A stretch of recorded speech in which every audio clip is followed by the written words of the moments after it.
హైదరాబాద్ ని షేక్ చేసిన బాలిక హత్య కేసులో పోలీసుల దర్యాప్తు వేగవంతం చేశారు. బాలిక నివసిస్తున్న భవనంతో పాటు స్థానికంగా ఉన్న వారిని పోలీసులు విచారిస్తున్నారు.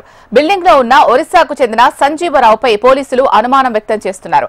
సంజీవరావును అదుపులోకి తీసుకోగా అతడి భార్యను పోలీసులు విచారిస్తున్నారు. సంజీవరావుకి దైవభక్తి మూఢనమ్మకాలు ఎక్కువగా ఉన్నట్లు పోలీసులు గుర్తించారు.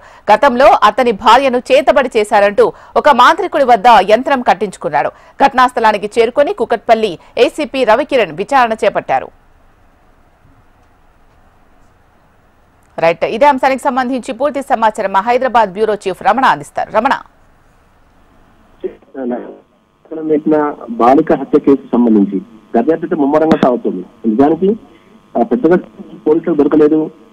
అంటే సీసీటీవీ ఫుటేజ్ పరిశీలించినప్పుడు కానీ డాక్టర్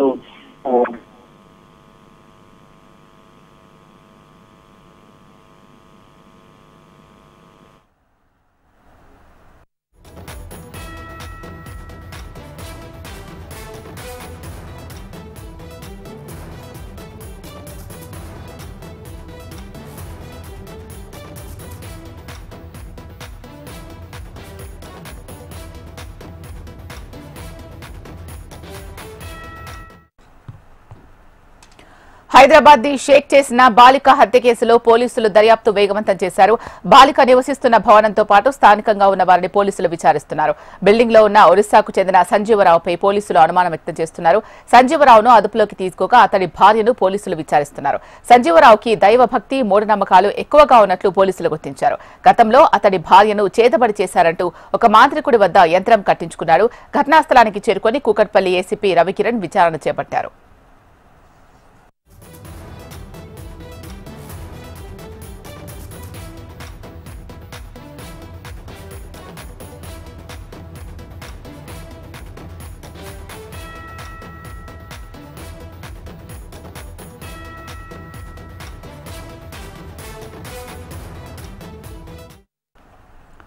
హైదరాబాద్ ని షేక్ చేసిన బాలిక హత్య కేసులో పోలీసులు దర్యాప్తు వేగవంతం చేశారు. బాలిక నివసిస్తున్న భవనంతో పాటు స్థానికంగా ఉన్న వారిని కూడా పోలీసులు విచారిస్తున్నారు.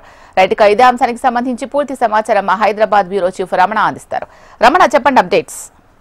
శీల, కూకట్పల్లిలో సంచలనం సృష్టించినటువంటి బాలిక హత్య కేసు సంబంధించి పోలీసులైతే తమ దర్యాప్తును ముమ్మరం చేశారు. నిజానికి చిన్న క్లూ కూడా దొరకకుండా ఈ మర్డర్ జరిగింది. ఈ క్రమంలో ఈ కేసు కొంత పోలీసు సవాలుగా మారింది. అయితే ఇక్కడ దగ్గర ఉన్నటువంటి సీసీ ఫుటేజ్ పరిశీలించినప్పుడు కానీ, ఆ డాగ్ స్క్వాడ్ తనిఖీలు చేసినప్పుడు కానీ, అంటే ఇంట్లోకి వెళ్ళినట్టుగా ఫుటేజ్ లో కనిపించట్లేదు. సో ఖచ్చితంగా ఇంట్లో ఉన్నవారే ఎవరు ఈ దారుణాన్ని కొడిగొట్టారనేటువంటి అనుమానాలు బలపడుతున్నాయి. ఈ క్రమంలో ఇంట్లో ఉన్న వారిని, చుట్టుపక్కల కొంత నివాసం ఉంటున్న వారిని కూడా పోలీసులు విచారించారు. ముఖ్యంగా ఇంట్లో ఉన్నటువంటి సతీవ్ అనే ఎవరైతే ఒరిస్సా సంబంధించిన అతను కుటుంబం నివాసం ఉంటుంది, అతనికి కొంత మూడో భక్తి ఉన్నట్టుగా పోలీసులు గుర్తించారు. గతంలో కూడా తన భార్యకు చేతబడంటూ కూడా ప్రతిసారి స్వాముల వద్దకు వెళ్ళడం కావచ్చు, మిగతా ఆ కార్యక్రమాలు చేయడం చేశాడట చెప్తున్నారు. ఈ క్రమంలో అలాంటి అనుమానంతో ఏదైనా చేశాడా, ఇలాంటి కొన్ని అనుమానాలు బలపడుతున్న నేపథ్యంలో అతన్ని అదుపులో తీసుకుని విచారించడంతో పాటు ఆయన భార్యను కూడా పోలీసులు నేరుగా ఇంటికి వచ్చి మరి ఆ విచారణ చేస్తూ ఉన్నారు. ఎందుకంటే బాలికకు సంబంధించి పేరెంట్స్ చెప్పిన దాని ప్రకారం ఎవరు శత్రువులు లేరు, తమకు సంబంధించి అంత దారుణం చేయాల్సిన అవసరం ఎవరికి లేదంటూ కూడా వారు చెప్తున్నారు. ఇక దొంగతనం జరిగినట్టుగా కూడా ఆనవాళ్ళు లేవు, తన ఇంట్లో వెళ్ళినట్టుగా కూడా ఆనవాళ్ళు లేవు. ఈ క్రమంలో ఖచ్చితంగా ఇంట్లో ఉన్న వాళ్ళు ఎవరో చేసి ఉంటారనేటువంటి అనుమానాలు బలపడ్డ నేపథ్యంలో సంజీవ్ చుట్టే ఈ మొత్తం ఈ కేసు ప్రస్తుతం ఆయనకు చుట్టుకుని చెప్పాలి. ప్రస్తుతం అయితే పోలీసులు తన ఆధీనంలో ఉన్నటువంటి సంజీవ్ను వివిధ రకాలుగా క్వశ్చన్ చేస్తూ ఉన్నారు. చాలా ఆధారాలు ఇప్పటికే సేకరించినట్టుగా తెలుస్తోంది. ఇప్పటికైతే ఎవరు ధృవీకరించట్లేదు కానీ దాదాపుగా ఆయన ఈ దారుణాన్ని ఒడిగట్టట్టుగా అయితే ప్రస్తుతం నుంచి అంటున్న సమాచారం. మనకు సాయంత్రం లోపు ఈ కేసు చిక్కుముడి వీడే అవకాశం ఉంది. ప్రెస్ మీట్ ద్వారా వివరాలు వెల్లడించే అవకాశం అయితే కనిపిస్తుంది. ఏదేమైనా అంటే స్థానికంగా ఒక ఇంట్లో ఉన్నటువంటి బాలికను ఇంత కిరాతకంగా చంపడం అయితే తీవ్ర కలకం రేపుతుందని చెప్పాలి. దీనికి సంబంధించి పొలిటికల్ రంగం కూడా ఉంటుంది. ఎందుకంటే ఆల్రెడీ వరుసగా నేరాలు జరుగుతున్న పట్ల కేటీఆర్ లాంటి వారు కూడా ట్వీట్ చేశారు.